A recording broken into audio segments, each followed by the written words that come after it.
Today's video, we're going to talk about WALL-E and what it has to say about environmental impact. Perfect! Directive?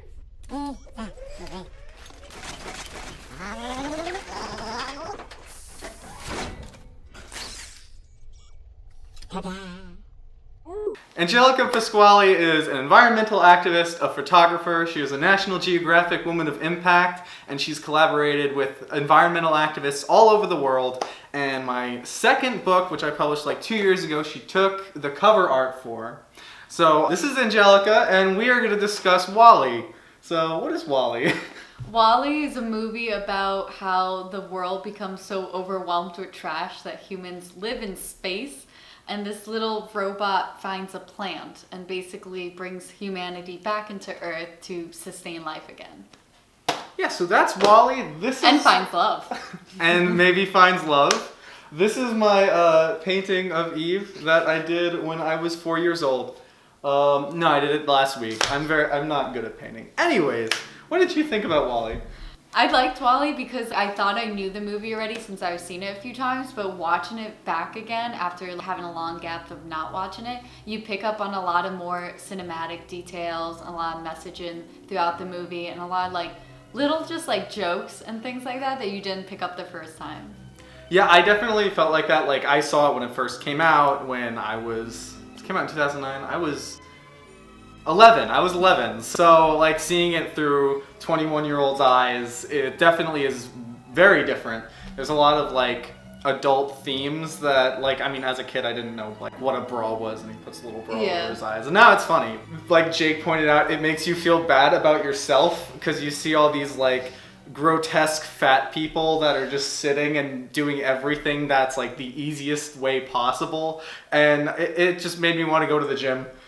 I thought the animation was absolutely brilliant. Like, a lot of these movies, when you go back and look at it, it like doesn't hold up as well. Like, Toy Story still looks really good, but Andy looks like an absolute gremlin. I don't know if you've seen it recently, but the toys look great, but all the people look disgusting and like Shrek. So it was funny to like notice the camera angles and movements in WALL-E that I did before. Like, they zoom and zoom out. They have like blur effects as if someone was filming WALL-E themselves, and like turn around, like they have the motion blur. And it was cool to see that they like tried to make it seem more like a movie and less like a just here's an animation we made. Like, almost like you followed WALL-E throughout. Yeah, it's like really cool how like the animation team made things look like there were camera pans, even though it's animation, so there's definitely no camera pans. It's just, they had a lot of attention to detail with the animation in this movie that I really loved. Like, WALL-E had little windshield wipers on his eyes, so whenever dirt came up on his eyes, it would just wipe it off. And it gave the characters, which were all robots basically, a lot of personality. Yeah. Like, these little robots, like Eve and WALL-E, had more personality than a lot of human characters in a lot of movies, which I thought was really cool. Like, WALL-E's eyes moving up and down. It was cute. Yeah, like readjusting. It was cute. And like, WALL-E watches those like movies. He was watching love movies, and he just wanted to hold someone's hand. It was adorable. Yeah, and he was like more selfless than most. Yeah, he's like he's trying his best to save humanity, and a lot of the people just want to sit on their sofas and not do anything, which I know next time I'm going to be watching TV just like blandly, I'm going to like think back on WALL-E and be like, oh god, I'm going to gain 200 pounds. They had character development. Yeah. Like, Eve goes from directive, I have to find plant, to I don't care about the plant, I care about WALL-E. Yeah, it's really cool how these robots had character arcs. It's like, it reminded me of like... Even Mo, even the cleaning machine had a character arc. Yeah, he started off being a clean freak, and then he became like more okay with like being dirty, and if it helped out the cause. Like, he was covered in dirt by the end of it, the little cleaning guy. Yeah. It reminded me a lot of, did you ever watch Avatar: The Last Airbender? I did. Okay, remember when Appa is lost, and Appa goes through like that character arc where he's like gone from the group and he has to be by himself? Yeah. Even the character, he like got off the like stream that he was allowed on. He like jumped off his like route.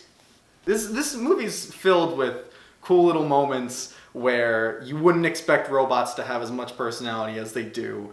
And like Wally's this shy little guy, and Eve is like starts off as like this almost like a killer. Yeah, she's like a badass. That. Yeah, She's a badass. Yeah, I've cursed in my videos before. Okay, good. She's a fucking badass. I called Vince Gilligan a dick in my Breaking Bad video. Yeah, like Eve starts out like this Terminator thing that just shoots anything that moves. And then she turns into like this loving robot with Wally, and they have like this cute, they hold hands, and it's cute. This movie gets a 10 out of 10 in cute points. It does. It also like shows like all the robots were kind of alone, and as well as the humans, like in their own like screen world. And as soon as anyone broke out of their own like solitude, then they grew. Like the character immediately. Yeah. Grew. So, like, it showed not only like messages about like environmental awareness, but it showed like just like social aspects of humans. Like you have to interact with other people and to grow. Yeah, it's like you gotta come out of your shell in order to change and become a better person, which is a really good lesson for this kids movie. Pixar is filled with those really good lessons. And another Pixar staple is the moment where they make you, as an adult, cry. And I like Pixar because they make you cry, but like not that long. Like they mess with you, but they're like, all right, let's give them a break. Like they don't want us to just suffer. Yeah, like they're like, oh, Wally's maybe dead, and you're like, oh, he's back to life. He's fine. That was like when I saw Inside Out. I remember everyone saying like, oh, this is gonna make you cry. And then when the imaginary friend, what's his name? I forget it. Bingo? Bingo? B name. When imaginary friend like dies, and I was like, that's not so bad. And then the ending happens, and I'm like, oh, this is why. This is why everyone's crying. I was like, oh yeah, I'm an adult. I'm a guy. I'm not gonna cry during this kid's movie. And then all the feelings. The ending brought all of the feelings, and I was like, I'm gonna grow old. Was there anything you didn't like about Wall-E? I'm not terribly fond of animation. I can understand and appreciate all the work and attention to detail that goes into building each character and each object. But yeah, like Eva. But I meant my painting. Specifically my painting.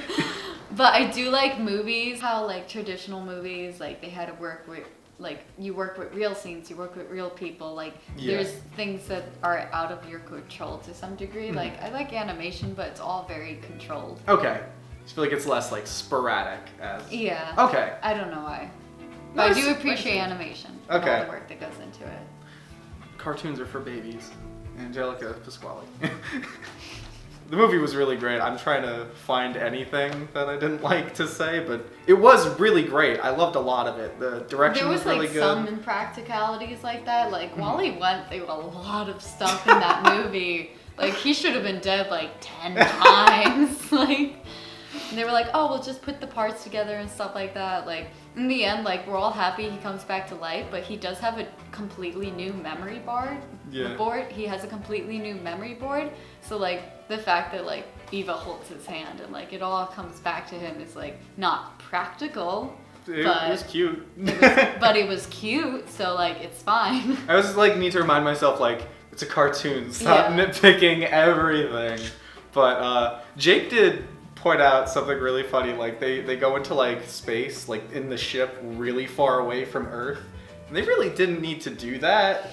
They could have just been like in Earth's orbit, and it would have had the same effect, and they probably would have burned less fuel. I guess that was another nitpicky thing. Is like they were like, we have this technology to sustain our own life in space, and we have this spaceship that can go through like ludicrous speed, and then like, and then we made robots that are solar paneled, but they're like, we don't know how to fix the Earth though. It's like we're not gonna try, but we'll make everything to get away from it. It showed like the good and the bad side of technology. Yeah, like it definitely shows that we get addicted to technology. I am certainly a person who's addicted to my technology. I like my Instagrams, I like my YouTube, I like my car, but even though it's a piece of shit. Even with the autopilot, like it showed you can have like the best technology in the world, but if you use it incorrectly, it's not useful, it's actually damaging.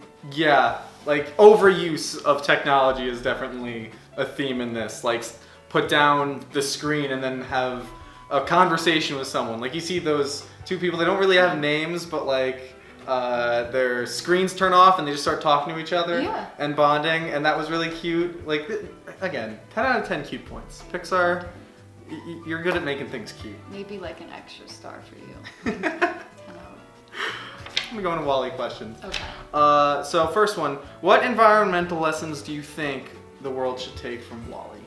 Okay, so when I first watched this movie, I was like, yes, the umbrella message is like, you have to take care of the planet. If you don't, it's going to go to trash. But literally. Yeah, literally. But watching it now and analyzing it deeper, it had a lot of other messages. Like WALL-E found plastic spoons and forks. And sporks that were completely not deteriorated or like broken up at all, which proves that single-use plastics are a thing that will outlast us and will outlast life if we continue to use them. It was just things like that where I'm like, that makes sense that he found plastic spoons and forks while everything else like can't sustain life. Plastic is still around, it's still there. Yeah. Am I dumb for not picking up on that? I guess it's just me. My caveman brain was like, oh, he found a spork. I was like, single-use plastic. Okay. That shows our different mindsets. Alright. Does your background in photography affect the way you judge movies visually? So do you ever like see a shot in a movie and be like, oh, I would have done this differently? I think photographers like definitely have an edge over, I guess, people who don't involve themselves in any art form, because we know composition, we know maybe light and stuff like that. But I think as far as photography goes, it's somewhat limited. I've taken film classes and I've gone into videography, and videography and photography are completely different. Like, yes, like as if I wasn't a videographer, if I didn't take those film classes, I can still analyze a film maybe more in depth in a cinematic way than you can. But taking film classes and doing videography, it's so much more different. There's so much to film that separates itself from photography. Yeah. So I think like there's so much more to analyze a film than a plot or the character arc. Like there's so much technical things to analyze that a lot of people don't, I guess, want to learn about or realize that they can learn about. Yeah, I definitely agree with that. Like, there are a lot of movies that are technically very well done, like really well acted, really well directed. The cinematography, choreography, the dialogue is all really good, and then people are just like, oh, I'm bored. I didn't like it. 0 out of 10. Yeah. And then it's like, but there's so much more to love than just this surface level thing. Yeah. Like, there's a lot of work that goes into a lot of these movies that I don't think most people realize. Yeah. When I took the film classes, like, they had us watch films that you've probably seen like before, and then they're like, yeah, but did you notice this? Did you look at that? Did you see how they changed from scene to scene? Did you see what was constant? And like, it just changes your whole perspective. Yeah, I definitely agree with that. So WALL-E's the biggest movie that depicts climate change in this kind of way. How else would you like to see climate change be portrayed in pop culture, like movies and music and that kind of thing? I think climate change is either portrayed in a positive, progressive way or a negative, kind of fear tactic way.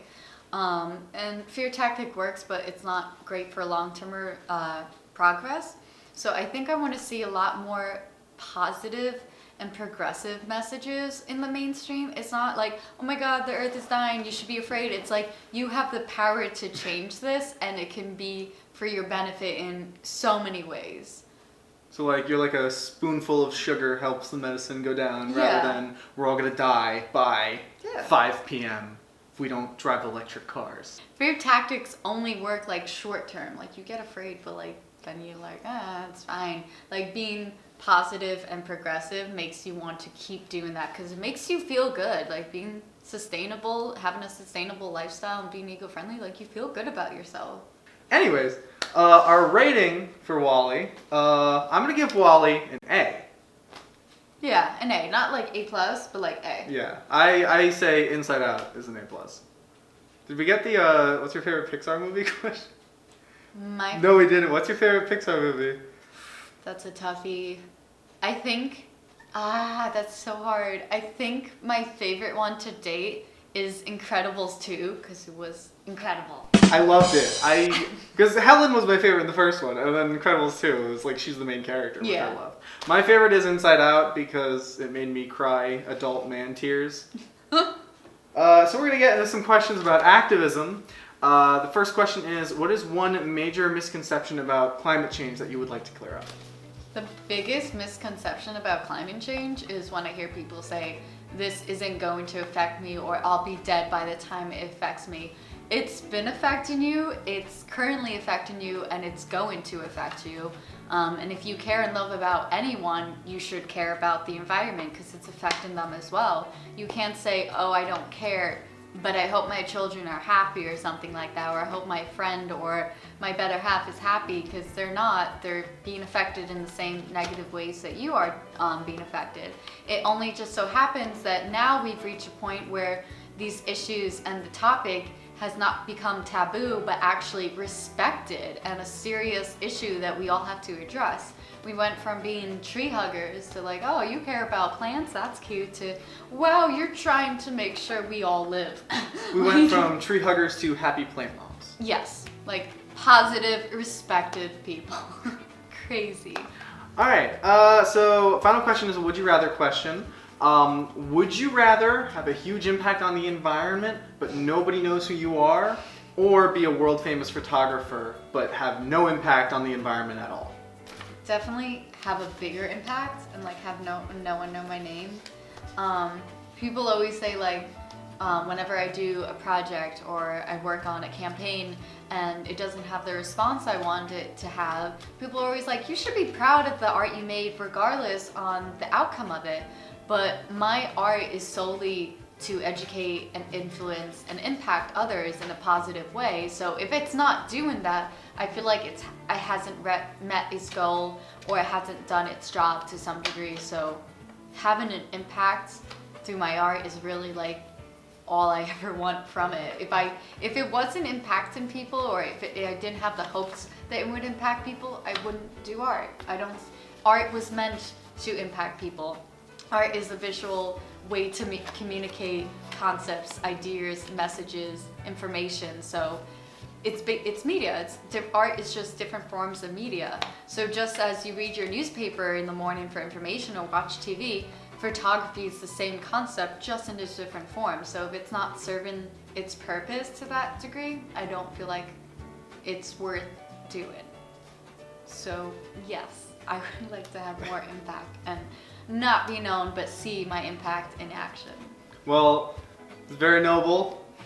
I think that's very nice. Getting to the end of the video, I did actually get you a gift. Kind of reach over you. So I figured I'd get you something related to Wally, and since you're the internet's newest plant mom, Oh it's such a pretty baby. They're selling these at work, so I was like looking at them. I'm glad you like it. Eve can't take this. Eva can't Yeah, take so when I got it, I was like remembering like the movie when I was like 11, and I was like, oh, a plant plays a big role, I'll get her a plant. But like when we watched it just now, I was like, oh wait, Eva goes into sleep mode, so you might have to go into sleep. Alright, so now's your chance to plug whatever you want. You can, what are you doing now? Tell people. So recently I've been trying to focus more on my impact locally, because I work with a lot of people all over the world for campaigns and certain projects I do, but I also want to make sure that I'm not just impacting others. Like, I want to impact people that I'm close with and in my community. So I'm focusing on trying to actually impact Rampo College that we both go to. So today I actually went to an event where it was amazing. I saw like 50 people come out and target sustainable issues and actually make step-by-step plans on how we can fix it and have impacts at Rampo College. So that I'm really excited about. All right, that's awesome. All right, we're gonna have links to all of Angelica's social media, her YouTube page, her Instagram, all this stuff. If you want to watch why I think the ending to Whiplash is perfect, that was my last video. The link is in the description. Anyways, next time we're gonna talk about Cars 2 and what it has to say about Russian collusion. Buy a plant. Plants are good.